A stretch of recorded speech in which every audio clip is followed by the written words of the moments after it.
আম জনতার পার্টির তারেক বাংলাদেশে ফ্যাসিবাদ বিরোধী গণতান্ত্রিক আন্দোলনের সংগ্রামের একটা উজ্জ্বল নক্ষত্র।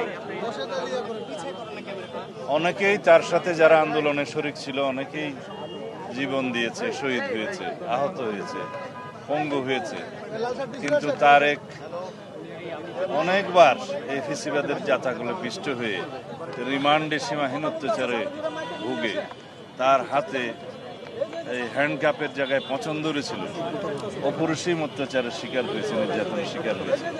সেই তারেকের প্রতি এই জাতির সহানুভূতি আছে, আমাদের সকলের সহানুভূতি আছে।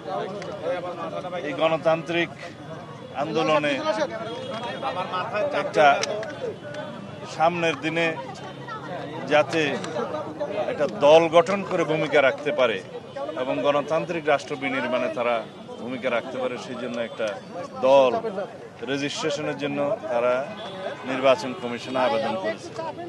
দীর্ঘ অনেক প্রক্রিয়ার মধ্য দিয়ে শেষ পর্যন্ত তাকে জানানো হলো যে তার আবেদনটা বিবেচিত হচ্ছে না। আমরা দেখেছি অনেক রাজনৈতিক দল রেজিস্ট্রেশন পেয়েছে এই অন্তর্বর্তীকালীন সরকারের সময়ে, যেহেতু দেশে ন্যায় বিচার প্রতিষ্ঠা হয়েছে, আমরা আইনের শাসন প্রতিষ্ঠা করার জন্য সংগ্রাম করছি।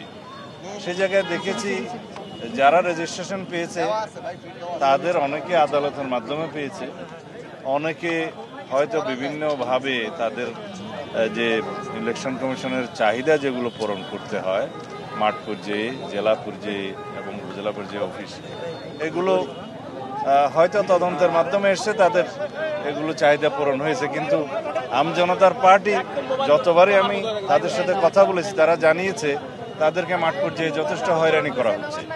উপজেলা অফিসগুলো তদন্ত করতে যে স্থানীয় নির্বাচন কর্মকর্তারা, জেলা পর্যায়ের উপজেলা পর্যায়ের নির্বাচন কর্মকর্তারা তাদেরকে হয়রানি করেছে, হয়রানির শিকার হয়েছে। আমি ব্যক্তিগতভাবেও নির্বাচন কমিশনের সংশ্লিষ্ট মাননীয় কমিশনারদের সাথে কথা বলেছিলাম যে তার বিষয়ে বোধহয় ন্যায় বিচার করা হচ্ছে না।